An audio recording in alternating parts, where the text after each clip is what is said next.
Merci pour la parole. Témoignage de la révérende Sœur Adeline Mabanza à l'occasion des funérailles du défenseur des droits de l'homme, le livre en ce jour du 12 au 13 octobre.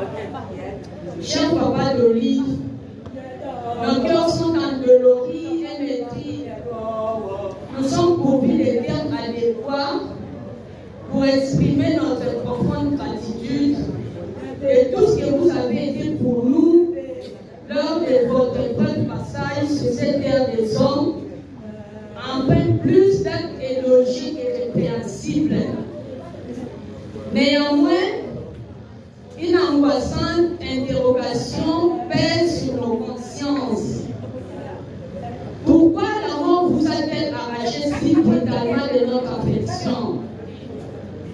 Vous avez été sans contexte, concomitamment et indifféremment pour nous, un affectueux père, frère, oncle, beau-frère, beau-père et un mari tendre. Et la nomenclature des vocalités demeure inexhaustive. Personne ressource et intrépide, aussi bien pour notre famille que pour notre patrie, la RD Congo.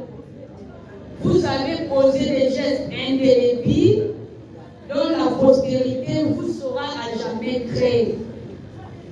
Vous avez été l'émanation d'un artisan et acteur puissant qui n'a jamais été rébuté par des désagréments discrets et très très simples pour défendre les droits de l'homme en général et ceux des sans-voix en particulier, jusqu'à périr sur le champ de bataille, arme à la main. Dieu a béni les efforts inlassables que vous avez fournis pour redorer les blasons ternis au sein de notre famille biologique et redonner la vigueur à la lutte acharnée pour la paix au sein de la nation congolaise.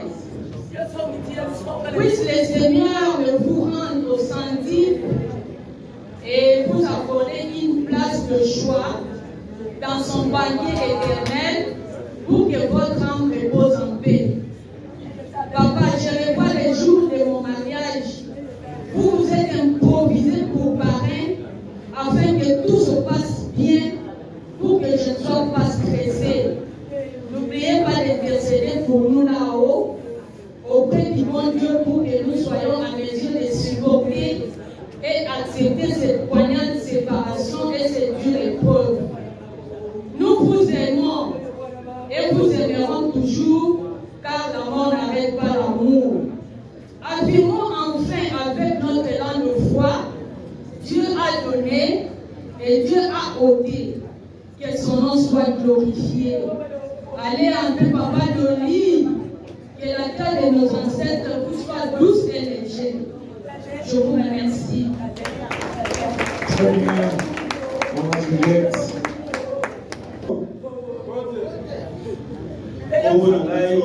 Joseph Biombi, Nazali, coordonnateur de la comité droits de l'homme à la base, la DSP, commune de Makala. La reprise à témoignage, il y a M. Doli, il y a Banzela Mibale, il y a Imoso, M. Doli comme Moto, et à Mibale, la reprise à témoignage comme professionnel, la Néna Moussala. Lokola moto, M. Doli Azalaki, Moutoumou a commis malgré qu'on a dit biographie, Azalaki Mokonzi, la VSV, Azalaki Oyamba, Namunga Nyonso Oyo, Posa Ezali, Okutanaye, Aosolanaye. Moutoumoko Azalaki, Moutema Moto Te, Moutoumoko Yakoyoka Mingi. Et puis, tant que ce soit pour la Israël, à vous assurer que quand vous allez dans vos postes, vous comprenez et à vos pays. Voilà mon tour. Et en tant que professionnel, soit côté la défense des droits humains, donc on va profane tout les bien côté. Monsieur Doli, Azalaki professeur, la technique pour la enquête de la violation des droits de l'homme. Attends, il y a mauvaise année, la technique liée à la violation. Mais les élections au Kenya, il au Bégaï. Est-ce que le Cameroun peut te conseiller dans mon rapport? Oui, on a certains pour ça le rapport.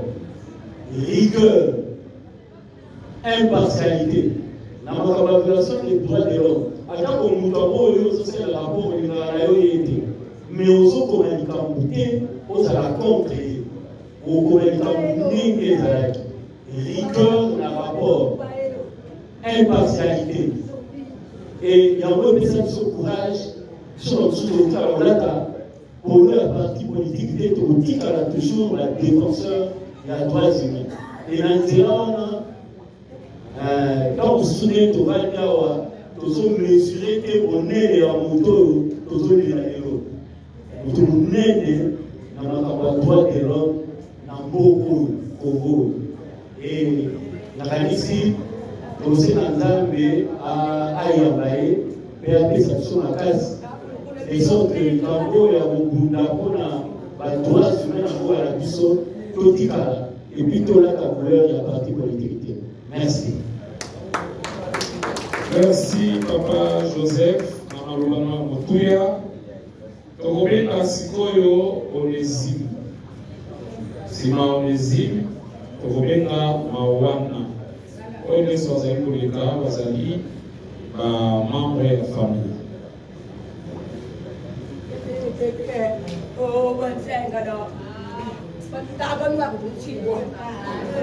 Je suis l'ami intime de Yoli.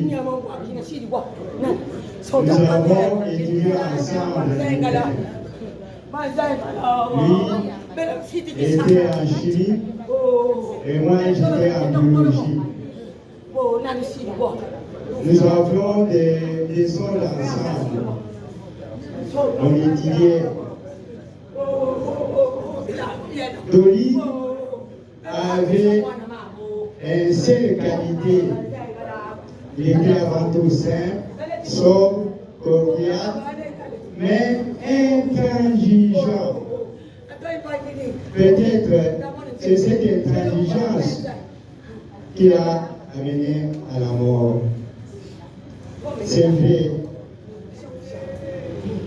Doli me manque. Alors que nous avions d'autres dossiers sensibles qu'on devait soutenir au niveau de la justice. Il est parti. Mais comme il m'a appris à être intransigeant, je ne céderai pas. Je suis sur sa voie. Il ne rit pas. C'est pénible, c'est touchant, c'est pénétrant. Mais nous devons tous savoir, mes chers frères et sœurs, que la mort est inscrite sur le plan de Dieu. Peu importe tout ce que nous devons faire, peu importe les fonctions que nous pouvons occuper dans notre vie quotidienne, mais l'étape ultime, c'est la mort.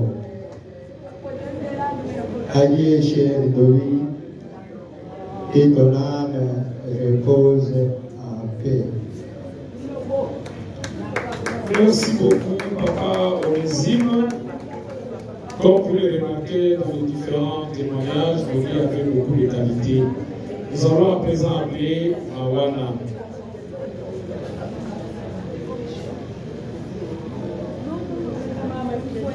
Une autre personne qui a connu Doli, un DDH.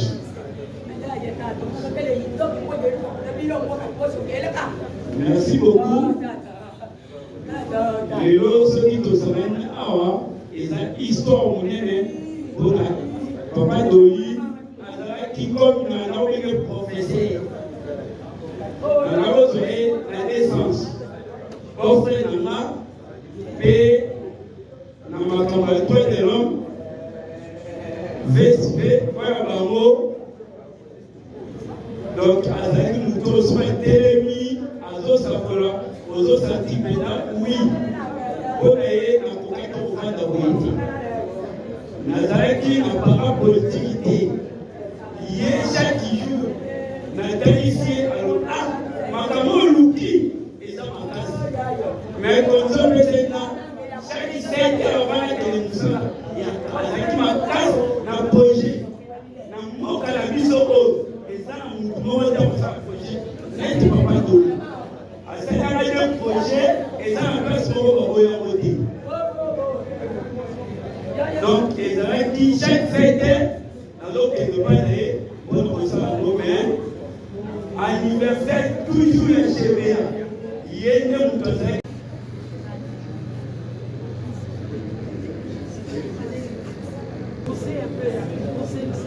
Mes chers amis, je vais demander de faire un témoignage sur la personne dont nous pleurons aujourd'hui. C'est un peu difficile à ce moment ici de témoigner pour quelqu'un. C'est vers les années 90 que j'ai pu rencontrer notre frère Joly. C'était un plaidoyer à ce moment-là. Notre pays, qui s'appelait le Zaïre à l'époque, avait, au niveau du Haut Commissariat des droits de l'homme, avait un envoyé spécial qui s'appelait M. Carton. Et nous avons eu un plaidoyer auprès de celui-ci pour qu'un bureau des Nations Unies pour le droit de l'homme soit installé en RDC, à ce moment-là au Zaïre, car il y avait tant de violations qui n'étaient pas répertoriées à cette époque-là. Et à côté de nous, il y avait un monsieur très calme qui intervenait au moment bien précis et qui avait des documents juste à placer au moment où il fallait le faire. Et ainsi notre plaidoyer avait donné gain de cause et le Zaïre à cette époque-là était doté du bureau du Haut Commissariat des Nations Unies aux droits de l'homme, dont le premier directeur était M. Fred Félix, qui a beaucoup aidé le mouvement d'aller vers l'avant. Notre époque, je lui me suis donné au four et au moulin. C'était pour accompagner notre ami, je parle du fin, M. Barthabin, qui était gravement malade. Il fallait se battre à tout prix pour que le gouvernement de l'époque puisse donner des moyens pour faire soigner notre ami Sabin. Et c'était M. Doli qui était au four et au moulin, qui a pu rencontrer toutes les autorités et qui a pu quand même décrocher quelque chose pour le soin de M. Sabin qui a été effectué en Afrique du Sud. Mais malheureusement, cet argent est sorti et a trouvé notre Sabin était déjà parti notamment en Afrique du Sud. Malgré cela, notre ami s'est battu corps et âme. Il a été menacé par la famille du défunt pour la cause qu'il défendait. Il a été même entouré du temps de militaire à cette époque-là pour le battre à cause de la défense qu'il défendait, que l'argent qu'on avait donné était pour la famille de fils du soirée et non pas à la grande famille comme eux voulaient le faire. On a vu M. Doli qui était au four et au moulin. Il était toujours accompagné de son ancien collaborateur, dont tous nous avons tiré M. Floribert Tibéa. Et à chaque fois qu'on était ensemble, Floribert disait toujours il faut soutenir l'action de Doni. Et lors d'un point de presse que nous faisons, c'était pour défendre, à ce moment-là, je me rappelle, l'honorable Kamere qui avait fait une déclaration, c'était pour la déclaration de Nairobi, où le Parlement n'était pas consulté, mais le gouvernement de l'époque avait signé le protocole d'accord. Mais comme on demandait que le peuple doit être informé à travers le Parlement, ainsi que M. Doni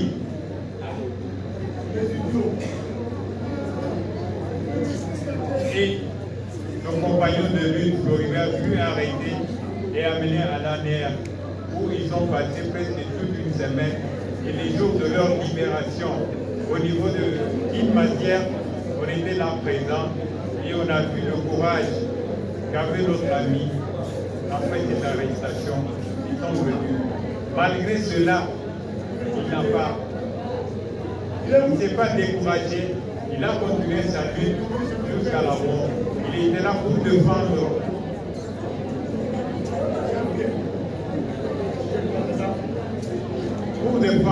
tout celui qui n'avait pas de voix. Donc nous appuyons. Et je crois que c'est un modèle qui nous a laissé pour les futures générations. Et je vous remercie. Merci. Merci, doyen Kaba. Nous allons prendre notre témoignage. Oui, camarade. Venez témoigner sur la vie, le combat de Doni Bofolo. Merci beaucoup pour la parole. C'est vraiment prêt, même pour sa vie. Quand il était dans sa peau de militant des droits humains. Je vais prendre seulement un exemple très récent. Ça date de 2 ou 3 ans. Parce qu'il ne défendait pas seulement les sans-voix, mais même nous, ces jeunes frères, ces collègues, qui étions dans les bulletins. Et il les faisait avec une promptitude incroyable. Un certain mois de février, je revenais de Kikole, je roulais, je suis arrivé vers Camping, pour ceux qui connaissent les coins. J'ai vu les cortèges présidentiels avec les motards qui passent, ils ont l'éclaireur, ils passent, je partais à côté pour les laisser passer. Et je les ai vus tous passer jusqu'à l'ambulance, même les véhicules qui suivent derrière. Alors, quand ils sont passés, je me suis maintenant engagé pour poursuivre ma route. C'était juste au village Venise. Et dès que je suis arrivé au niveau de l'arrêt Campbell, il y a eu des agents de sécurité, la garde républicaine, qui s'est dirigée en bagarre sur la route. Et je me suis arrêté sur la chaussée. Ils sont venus me brutaliser là où j'étais. Ils m'ont fait sortir de la voiture et la voiture est restée là-bas. Ils m'ont emmené au poste de la police qui était juste à côté là-bas pour me consigner. Alors je suis arrivé là-bas, on a commencé à me poser des questions, soit disant que j'étais en train d'attenter à la vie du chef de l'État. Alors on me pose la première question, je n'ai pas répondu. La deuxième, je n'ai pas non plus répondu. Et je leur ai dit que la Constitution dit que quand une personne est arrêtée, il doit d'abord entrer en contact avec ses proches avant toute chose. Alors, comme je ne répondais pas, ils étaient obligés de retourner là où ils avaient parqué ma voiture pour emmener le téléphone. Et la personne qui était venue, donc la personne à qui j'ai pensé, la première personne c'était lui. Et je l'ai appelé, je vous dis, il a répondu avec une souplesse jamais vue. Et directement, qu'est-ce qui se passe, collègue? Je lui dis, voilà ce qui est arrivé ici. On a dit que j'étais en train de vouloir attenter à la vie du chef de l'État. Alors, il a dit non, vous êtes où? Je l'ai situé. Il a dit non, ayez vos apaisements, je vais prendre la situation en main. Il a commencé à appeler et chaque 2-3 minutes, il a appelé pour savoir si j'étais seulement là-bas ou si on m'avait déplacé. Et quelques temps plus tard, c'était pendant un moment où les militaires là étaient en train de me menacer. Sinon, toi, on va t'amener loin, tout ça, tu verras aujourd'hui, donc des menaces terribles. Alors, j'étais là très calme. Pendant ces temps-là, j'ai commencé déjà à répondre à leurs questions et à tout moment, je devais répondre à son appel pour lui dire que non, je suis. Donc, il avait pris à bas le corps la situation. Et c'est seulement quelques temps après, le général qu'on avait appelé, donc celui qui s'occupe de la garde républicaine, on lui a dit seulement qu'il y a quelqu'un qui veut faire ceci, il a dit gardez là-bas, je viens de chercher moi-même. Et lui aussi, à chaque 5 minutes, il a appelé pour savoir si j'étais malade. Et après, la même personne, l'autorité qui a appelé pour savoir si j'étais seulement là-bas, a changé maintenant de langage. Quand il appelle pour dire que bon, est-ce que le monsieur là, dont vous m'avez parlé, il est toujours là? Oui, il est ici. Il a maintenant commencé à gronder sur les gens. Que vous cherchez des problèmes là où il n'y en a pas. Quelqu'un qui est en train de passer tout bonnement et vous lui attribuez des choses de ça. Donc, j'avais déjà compris qu'il y avait des appels qu'on avait fait, disons, de part et d'autre, et directement, ces gens, ils ont commencé maintenant à me supplier pour que je parte. Et je leur ai dit, moi j'attends le général parce que vous m'avez attribué quelque chose que je ne connais pas. Vous devez démontrer comment est-ce que je devrais attendre à la vie du chef. Et bon, après les négociations, tout ça, je vais vous épargner les détails.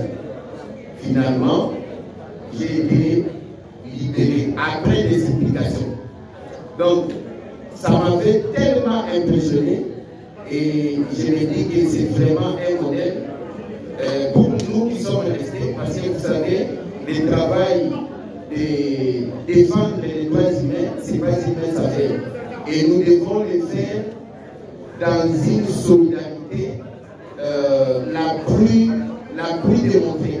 Parce que vous savez que c'est très dangereux et très souvent, quand nous sommes en public, il est difficile de mettre la main sur nous. Mais quand nous sommes dans un endroit isolé, c'est compliqué. C'est comme ça que nous devons être toujours prêts dans nos téléphones. Quand on appelle, il faut être souple pour pouvoir réagir et sauver la vie de la personne en danger. En tout cas, merci beaucoup. Merci. Ça se passe de tout commentaire. Loli était donc un modèle. Nous allons appeler Papa Kandi. Papa Kandi a témoigné. Papa Kandi,